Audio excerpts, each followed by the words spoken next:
আমি একটা শুধু কথা জানতে চাই, শোনেন আমি বলি, আপনারাও শোনেন, গ্রামবাসী আমার, আমি গ্রামের ইমাম, আপনারা জানেন। না, ইনি তো লিখে দিতে পারতো, বক্তব্য চলাকালীন এটা কিন্তু চলবে না। শোনেন আমার কথা, আমি আগে বলেছি প্রশ্ন থাকলে লিখে দিন। প্রশ্ন এটা যে উনি প্রথমে বলেছেন যে বেরেলি আকীদা বাদ দিয়ে যতগুলো আকীদা আছে, দেওবন্দি হোক, জামাতি হোক, আহলে সুন্নাত ওয়াল জামাত বলে, তবলিগি জামাত হোক, মানে যতগুলো আছে সবাই উনি কাফের বলেছেন।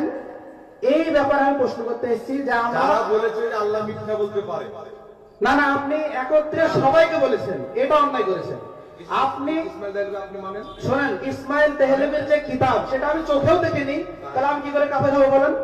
তো আপনি কাফের নন? তা আপনি জমাতবদ্ধ হবে কেন বলছেন? না, জমা ভাবে কাউকে কাফের বলা যাবে না। উনি বলেছেন যে পুরো দেওবন্দি, পুরো আহলে হাদিস, পুরো তাবলিগি জামাত সবাই এই আকীদার লোক, অতএব সবাই কাফের। এটা আমি বলেছি? এটা বলেছেন সবাই বলেছি?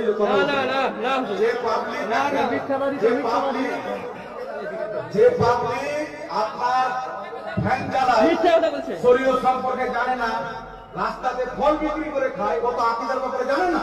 আমি আপনাকে ওটাই বলছি, আপনি জিজ্ঞাসা বেশিরভাগ মানুষ আকীদা বোঝেই না, আকীদা বোঝেই না। জিজ্ঞাসা করেন, আপনি জিজ্ঞাসা করেন না।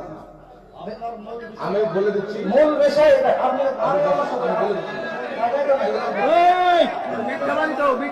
না না, আপনারা নিজে বসেন না, দেন।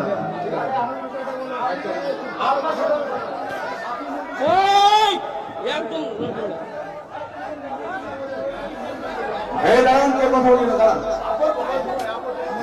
এই আপনারা বসেন না, আপনারা বসেন। আরে আপনারা বসেন না গো।